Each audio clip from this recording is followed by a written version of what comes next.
एक समय की बात है। 5 मेंढक एक साथ किसी जंगल से जा रहे थे। चलते चलते उन मेंढकों में से 3 मेंढक एक बड़े से गड्ढे में गिर जाते हैं। 5 में से 3 मेंढक गड्ढे में गिर गए तो ऊपर 2 बचे। अब गड्ढे में गिरने के बाद वो तीनों मेंढक ऊपर चढ़ने की बहुत कोशिश करते हैं, लेकिन वो गड्ढा बहुत बड़ा था। उस गड्ढे से बाहर निकलना इतना आसान नहीं था।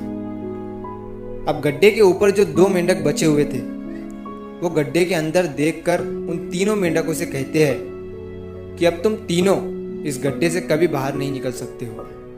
ये बहुत बड़ा गड्ढा है, तो तुम्हारा कोशिश करना व्यर्थ है।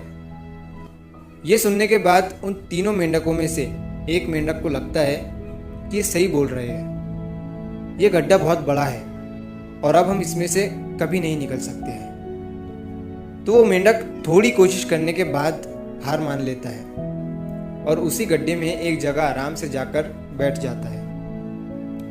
अब बाकी जो 2 मेंढक थे वो अभी भी ऊपर चढ़ने की कोशिश कर रहे थे।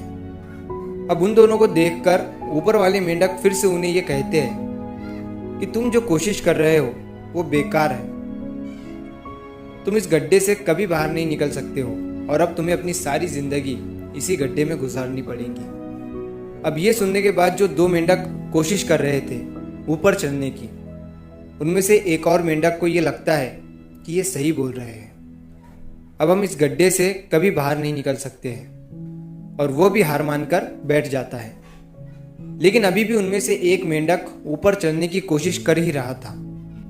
ऊपर वाले 2 मेंढक उसे भी कहते हैं कि क्या तुम्हें सुनाई नहीं दे रहा है?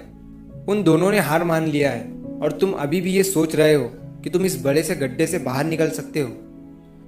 वो ऊपर वाले दोनों मेंढक उसे बोलते रहे, लेकिन उनकी बातों का उस मेंढक पर कोई असर नहीं हुआ और वो मेंढक कोशिश करता रहा और कोशिश करते करते वो उस गड्ढे से बाहर निकल गया। अब उसे वो सारे मेंढक देख रहे थे कि ये बाहर कैसे निकल गया। मैं आपको बताता हूँ कि वो मेंढक बाहर कैसे निकला। वो मेंढक इस बड़े गड्ढे से इसीलिए बाहर निकला क्योंकि वो मेंढक बहरा था, उसे कुछ सुनाई नहीं देता था। तो इस कहानी से हमें ये सीख मिलती है कि जब हम जिंदगी में कुछ अच्छा करते हैं तो बहुत लोग आते हैं हमें रोकने के लिए, तरह तरह की बातें करते हैं। लेकिन अगर आपको अपने काम में कामयाबी हासिल करनी है तो बहरे बन जाओ। उनकी बातों का अपने ऊपर कोई असर ही मत होने दो, क्योंकि सबसे बड़ा रोग क्या कहेंगे लोग। लोग तब भी कहते हैं जब आप कुछ नहीं करते हो और तब भी कहते हैं जब आप कुछ करते हो। तो चाहे आप कुछ करो या ना करो, लोगों का काम है कहना और वो तो कहेंगे ही।